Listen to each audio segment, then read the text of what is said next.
الله الرحمن الرحيم.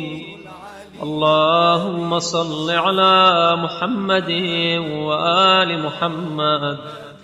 اللهم لك الحمد على ما لم أزل أتصرف فيه من سلامة بدني، ولك الحمد على ما أحدثت بي من علة في جسدي فما أدري. يا إلهي، أي الحالين أحق بالشكر لك، وأي الوقتين أولى بالحمد لك؟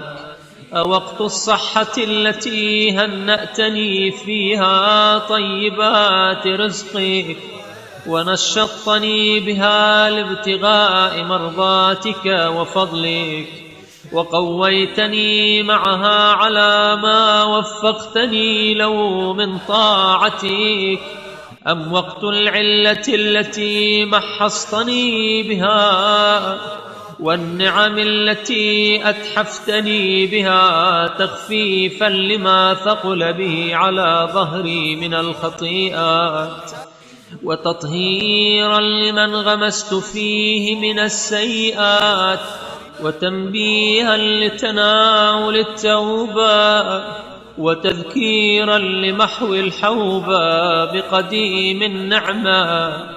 وفي خلال ذلك ما كتب لي الكاتبان من زكي الأعمال، ما لا قلب فكر فيه، ولا لسان نطق به، ولا جارحة تكلفته، بل إفضالا منك علي وإحسانا من صنيعك إلي.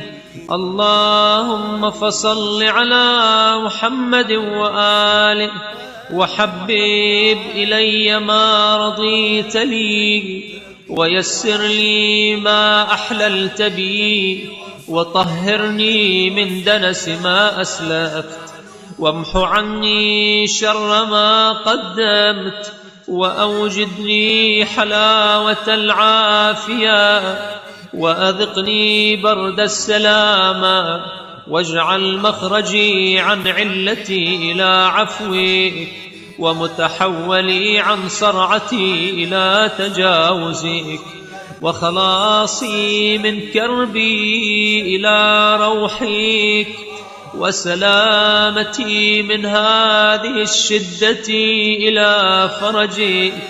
إنك المتفضل بالإحسان، المتطول بالامتنان، الوهاب الكريم ذو الجلال والإكرام.